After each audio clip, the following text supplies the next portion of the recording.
विशेषकर जागरूक कर रहे हैं। ऐसा अभियान है इनका, इसलिए इनका जोरदार अपने विद्यालय में स्वागत कीजिए।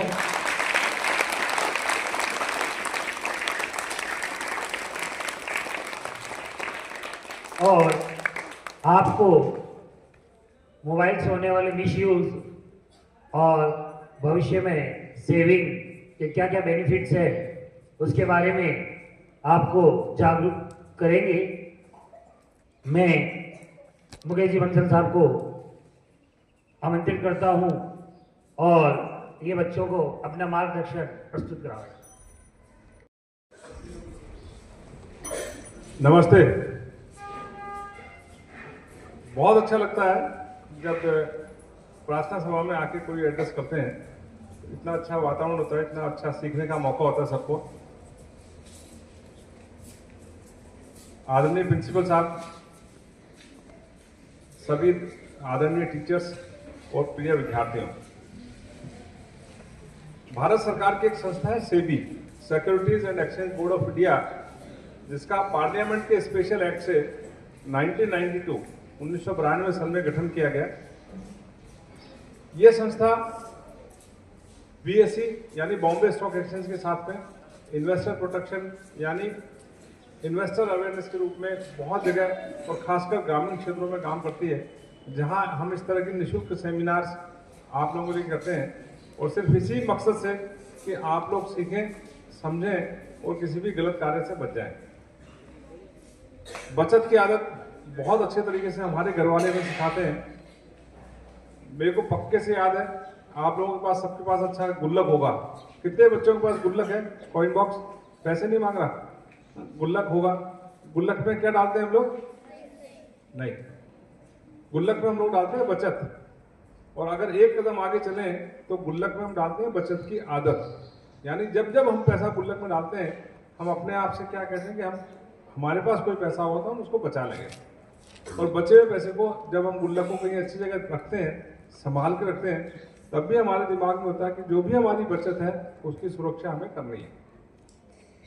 यही बात पता नहीं क्यों हम बड़े होकर भूल जाते हैं। जब हम पैसा कमाते हैं और जब हम पैसा बचाते हैं तो कहीं गलत जगह हम उसको पैसे को निवेश कर सकते हैं। आप बोले होंगे मेरे पास तो पैसे अभी है नहीं, हमें पैसे की बात क्यों बताई जा रही है? तो क्या बचत सिर्फ पैसे की होती है? नहीं, आज भी हम और कई तरीके से बचत को अभियान को चालू कर सकते हैं। आप क्लासरूम से निकले, आप घर के रूम से निकले और लाइट और पंखा बंद कर दें तो क्या बचेगा? बिजली। आप कहीं पानी बह रहा है, आपने नल बंद कर दिया तो पानी बचेगा। ठीक है, घर से आप सीधे स्कूल आ जाएं, स्कूल से सीधे घर चले जाएं तो आपका कीमती समय बच जाएगा। इतना बढ़िया आपका स्कूल मेंटेन किया हुआ, इतना बड़ा कैंपस है, घर के आसपास जगह होगी, एक पेड़ लगा दें, क्या होगा? हम पर्यावरण को बचा सकते हैं। तो ऐसे नहीं कि पैसे बचाने हैं, हमें बहुत सारे साधन बचाने, क्योंकि आने वाले टाइम में ये सारी चीज़ें भी हमारे को काम देंगी। और जब बड़े हो जाए, कमाई का सबसे पहला खर्च हम बचत के रूप में अलग रखते हैं और उसको उस समय गुल्लक दूसरा होगा, छोटा मिट्टी वाला गुल्लक नहीं होगा। जब कमाएंगे पैसा तो गुल्लक दूसरा होगा, और दूसरा गुल्लक कौन सा होगा? आपका कोई बैंक अकाउंट होगा। तो अच्छा सा पैसा कमाएं, अच्छे से बचाएं, लेकिन बचे हुए पैसे को जरूर अच्छी तरह से इन्वेस्ट करें। जब पैसा हमारे पास होता ही है तो बड़े सारे लालच पे हमारे दिमाग में आते हैं। किस तरह के लालच आते हैं कि पैसा 2 साल में दुगना हो जाए और 5 साल में 100 गुना हो जाए, और ऐसी जगह कोई है नहीं। इस लालच में आके हम पैसा अपना खराब कर बैठते हैं। कभी भी आपको कोई भी लॉटरी में पैसा नहीं लगाना है। 100 रुपये का टिकट लीजिए और आपको करोड़पति बना देंगे, कोई नहीं बनाता आपको। किसी भी लालच में आके किसी भी मोबाइल गेम एप्लीकेशन में आपको पैसा नहीं लगाना। घर जाते हैं, आप हाथ रखते हैं अपने मम्मी पापा भाई बहन भाभी के अच्छे मोबाइल पर कोई गेम खेलने चालू कर दिया, खेलते खेलते आपने समय भी खराब किया और कहीं पैसे लगा दिए। तो हालांकि गवर्नमेंट ने बहुत अच्छी तरीके से मोबाइल गेम्स को बैन कर दिया है, फिर भी कोई ना कोई जरिए से हम लोग कोई एप्लीकेशन डाउनलोड कर लेते हैं और उसमें गड़बड़ हो जाती है। अभी 3 दिन पहले, परसों अखबार में आपने देखा होगा, 3 बहनों ने सुसाइड कर लिया मोबाइल गेम खेलते खेलते। तो ऐसा दुष्प्रभाव हमारे इस पर न्याय। आप तो इतने अच्छे स्कूल में पढ़ते हैं, आपको इतने अच्छे टीचर्स पढ़ाते हैं, इतने संस्कार वाले बच्चे हैं। आप कोई भी समय अभी जो है आपका वो करियर बनाने का है, ना कि वो गलत काम करने का। किसी तरह की चिटफंड कंपनी में पैसा ना दें, किसी तरह की बीसी भरने में पैसा ना भरें, क्योंकि ये लोग पैसा लेके भागेंगे। क्रेडिट कोऑपरेटिव सोसाइटी जो अपने आप को बैंक कहते हैं, जैसे आपने नाम सुना होगा सहारा, आदर्श, संजीवनी, नवजीवन, इस तरह की किसी भी चक्कर में आपको नहीं आना है, क्योंकि ये पैसा लेके भागेंगे ही पक्का सा, बहुत ज़्यादा ब्याज का लालच देंगे और फिर पैसा लेके भाग जाएंगे। पैसा कहाँ लगाना है, किस तरह आप निवेश को अंजाम दे सकते हैं, तो बहुत सारे बैंक आपके आसपास होंगे, बैंक में आप पैसा रखिए। बैंक किसके हैं? भारत सरकार के, रिजर्व बैंक ऑफ इंडिया के तहत आप बैंक में पैसा रखिए। आपके आसपास कोई बैंक नहीं, किसी पोस्ट ऑफिस में पैसा रख दीजिए। पोस्ट ऑफिस किसका है? गवर्नमेंट ऑफ इंडिया का, भारत सरकार का। आजकल तो पोस्ट ऑफिस में चेक बुक मिलती है, पोस्ट ऑफिस में आपको एटीएम कार्ड मिलता है, कोई दिक्कत नहीं। 10 साल से कम उम्र की बालिकाएं घर में सुकन्या समृद्धि योजना में पैसा लगा दीजिए, 8.2% का ब्याज है, बहुत अच्छा सुरक्षा के साथ में। जब लड़की 18 साल की होगी पैसा मिल जाएगा उसे। सीनियर सिटीजन कोई 60 साल से ज़्यादा उम्र के घर में है तो उनको सीनियर सिटीजन सेविंग स्कीम में पैसा लगा दीजिए, सुरक्षा के साथ में अच्छे ब्याज से पैसा मिलेगा। अगर आप में रिस्क लेने की क्षमता है, मार्केट की समझ है, आइए शेयर मार्केट में, सेबी के तहत शेयर मार्केट में बहुत अच्छा पैसा मिलता है। लेकिन कभी भी कोई उधार लेके पैसा नहीं लगाना शेयर मार्केट में, कभी भी सट्टे की नीयत से शेयर मार्केट में पैसा नहीं लगाना। अगर आप में समझ है, किसी वित्तीय सलाहकार से मिलकर आप पैसा लगा सकते हैं, लंबे समय के लिए आप पैसा लगा देंगे। आप में मार्केट की समझ नहीं है, पैसा मार्केट इतना कमाना है, शेयर मार्केट इतना, तो म्यूचुअल फंड सही है, म्यूचुअल फंड में पैसा लगा सकते हैं। म्यूचुअल फंड में छोटा छोटा पैसा, यानी 100 रुपये प्रति माह से भी एक SIP चालू करके आप म्यूचुअल फंड की कंपनी को पैसा देंगे। म्यूचुअल फंड की कंपनी का फंड मैनेजर आपकी रिस्क लेने की क्षमता को देखते हुए फिर शेयर मार्केट में पैसा लगाएगा। NPS में आप पैसा लगा सकते हैं, PPF में आप पैसा लगा सकते हैं। मैं क्यों बता रहा हूँ इतनी सब चीज़ें? मैं कोई एजेंसी नहीं हूँ, मैं आपको इसलिए समझा रहा हूँ कि अच्छा काम अच्छी जगह पैसा लगा के पैसा कमाया जा सकता है, बजाय इसके कि हम गलत जगह पैसा लगाएं और अपना पैसा खो बैठे।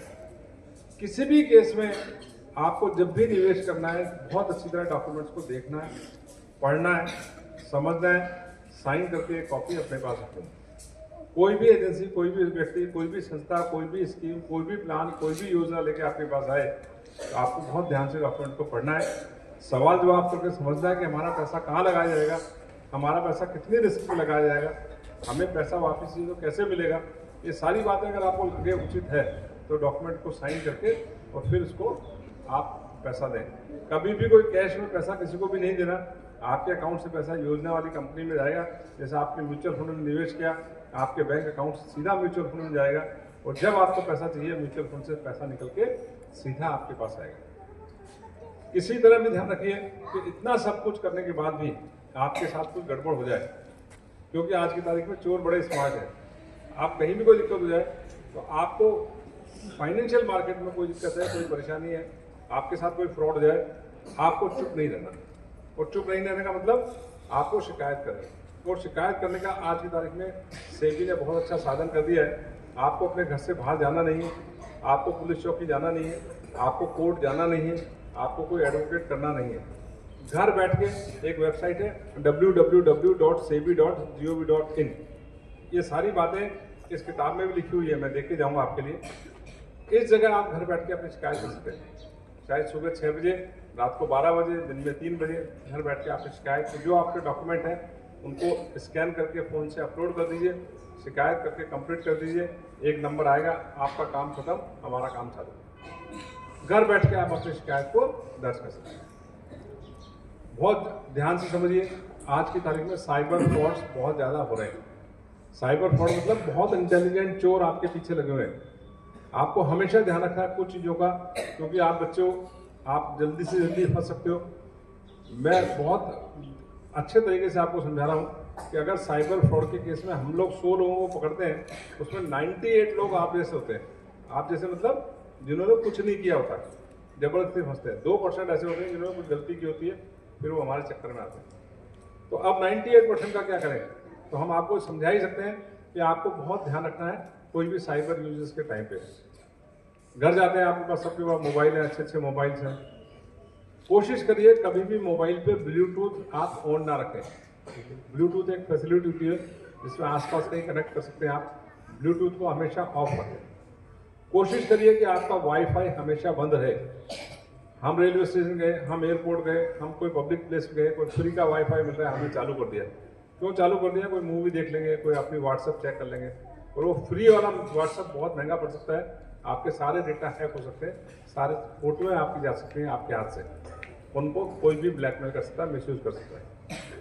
कभी भी OTP शेयर नहीं करना। आप घर जाते हैं, आपके घर पे हाथ रखते हैं, मम्मी पापा भाई बहन के मोबाइल, कोई मैसेज आया, पीछे पीछे फ़ोन आया और आपने OTP दे दिया, आप चक्कर में डाल सकते हैं। किसी भी तरह OTP आपको शेयर नहीं करना। कोई भी सेंसिटिव इन्फॉर्मेशन, अपना मोबाइल फ़ोन है, अपना डेट ऑफ बर्थ है, अपना आधार है, अपना पैन कार्ड है, ये आपको कहीं शेयर नहीं करना। किसी भी केस में आप सबके बैंक अकाउंट आजकल सरकार ने खुलवा दिए।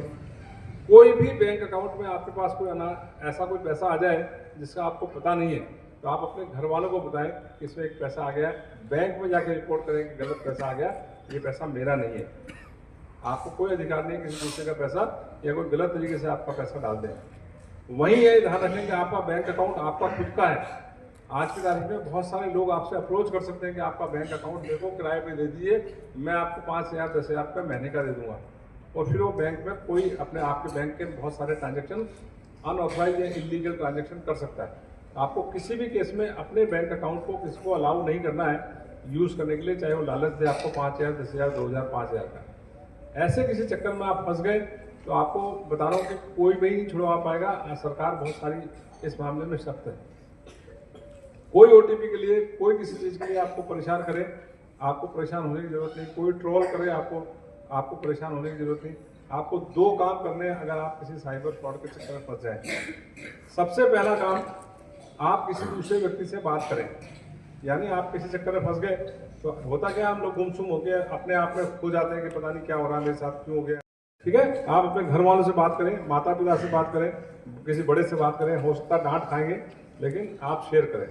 और दूसरा, एक टेलीफोन नंबर मैं आपको दे रहा हूँ, इस टेलीफोन नंबर पे आप फ़ोन करें, इमीडिएटली फ़ोन करें। ये फ़ोन नंबर है 1930। ठीक है, क्या नंबर है? 1930। ये टेलीफोन नंबर कभी बंद नहीं आएगा, ये टेलीफोन नंबर कभी एंगेज नहीं आएगा, ये टेलीफोन नंबर कभी नो रिप्लाई नहीं आएगा। चाहे आपको 12 बजे फ़ोन करें, दिन में 1 बजे फ़ोन करें, सुबह 6 बजे फ़ोन करें।